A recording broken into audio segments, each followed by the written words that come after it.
আমি দেখতে পাচ্ছি না দূর থেকে। ওই যে একখানা ব্রিজ দিলাম এক্ষুনি, একবারে তো সব হয় না, আস্তে আস্তে বাবু টাকাটা জোগাড় করতে হয়। তো কেন্দ্রীয় সরকার টাকা দেয় না। আসলে যেখানে বাংলা হচ্ছে নদীমাতৃকা দেশ, সব জায়গাতেই সবাই চায় একটা করে ব্রিজ হোক, কিন্তু সেই টাকাটা জোগাড়ও তো করতে হয়। আগে দুটো ব্রিজ করে দিয়েছি, আবার আমি একটা ব্রিজের কথা বলে গেলাম।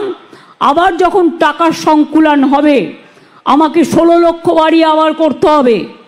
এই 12 লক্ষ বাড়ির টাকার যোগান দিতে হবে, খাদ্য ভাণ্ডারের টাকা যোগান দিতে হবে, স্বাস্থ্যসাথীর টাকা যোগান দিতে হবে, লক্ষ্মীর ভাণ্ডারের টাকা যোগান দিতে হবে, সংখ্যালঘু, আদিবাসী, OBC, schedule caste, general caste সকলের জন্য, কৃষক থেকে শুরু করে শ্রমিক থেকে শুরু করে তাদের সমস্ত প্রজেক্ট চলবে। আমি যখন রেল মিনিস্টার ছিলাম, জানেন তো, আমি যখন রেল মিনিস্টার ছিলাম আমাকে সবাই বলতো আমাদের বাড়ির সামনে একটা স্টেশন করে দেবেন। আমি বলতাম হ্যাঁ, লোকসভা থেকে রাজ্যসভা একটা স্টেশন করে দিলে আরও ভালো হয়। সুতরাং এটা মানুষ বলতেই পারেন যে ইছামতি নদীর ওপর 1000টা ব্রিজ হোক, কিন্তু সেটা তো সম্ভব নয় ফিজিক্যালি।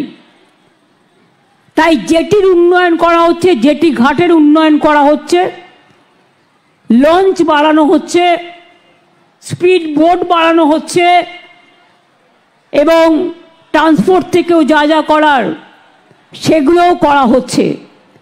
তাই আপনাদের সকলকে আমি বলবো, পিঠে পালো হচ্ছে মা বোনেরা, পৌষ পার্বণ হচ্ছে, মেলা হচ্ছে, পিঠে পার্বণ হবে, ইতু পুজো হয়ে গেছে, লক্ষ্মী পুজো হবে, নবান্ন হবে। সবাই ভালো থাকবেন আর মিলেমিশে থাকবেন, কোনো দুষ্টু লোকের খপ্পরে পড়বেন না। আর মনে রাখবেন, কোনো মেয়েরা কেউ ডাকলেও আর চলে গেল সেটাও যাবেন না। আপনাদের অধিকার, আপনাদের নিজস্ব অধিকার।